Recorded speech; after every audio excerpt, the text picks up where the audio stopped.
மாண்புமிகு முதலமைச்சர் அவர்கள்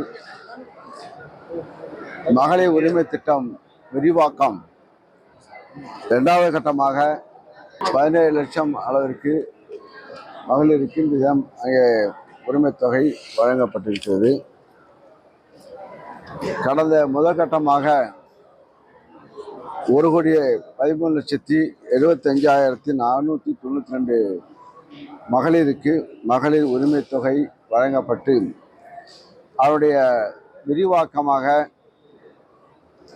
10,000 உங்களுடன் ஸ்டாலின் முகாம் நடத்தப்பட்டு ஒவ்வொரு கிராமமாக ஒவ்வொரு பகுதியாக தமிழகத்தில் முழுவதும் 10,000 முகாம் நடத்தி அதற்கு அப்போது மகளிர் யாராருக்கு விடுபட்டு போனதோ அவர்களெல்லாம் வந்து தங்களுடைய விண்ணப்பத்தை அளித்து அதன் மூலமாக இப்போது தேர்வு செய்யப்பட்டு இரண்டாவது கட்டமாக 16,94,339 நபர்களுக்கு பெண்களுக்கு மகளிர் உரிமை தொகை கொடுக்கப்பட்டிருக்கிறது.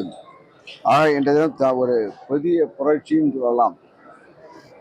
பணப்பயன் இந்த ஆட்சியில் முதல்வர்கள் பல கட்சிகள் ஆட்சி இருந்தாலும் பல முதல்வர்கள் இருந்தாலும் கட்டமைப்பு ஏற்படுத்தினாலும் தனிநபருக்கு இந்த நம்முடைய முதலமைச்சர் மு.க. ஸ்டாலின் அவர்கள் பொறுப்பேற்ற பிறகுதான் தனிநபர்களுக்கு இந்த அளவுக்கு 1,30,00,000 மகளிருக்கு இந்த தினம் இந்த உரிமை தொகை வழங்கப்படுகிறது. இது ஒரு காலத்தில் வடக்கே வாழ்கிறது தெற்கே தேய்கிறது என்று அண்ணா சொன்னார். ஆனால் அந்த கருத்து இப்போது மாற்றியமைக்க வடக்கே தேய்கிறது தெற்கே வாழ்கிறது. அதுக்கு இது போன்ற பல நலத்திட்டங்கள் மக்கள் பலன் பெறுகின்ற நலத்திட்டங்களை இன்றைய தினம் வாரி வழங்கி கொண்டிருக்கிறார்கள். மகளிருக்கும் பணம் உரிமை தொகை வழங்கப்படுகிறது, மாணவிகளுக்கும் வழங்கப்படுகிறது, மாணவர்களுக்கும் வழங்கப்படுகிறது. இது ஒரு புரட்சிகரமான திட்டம்.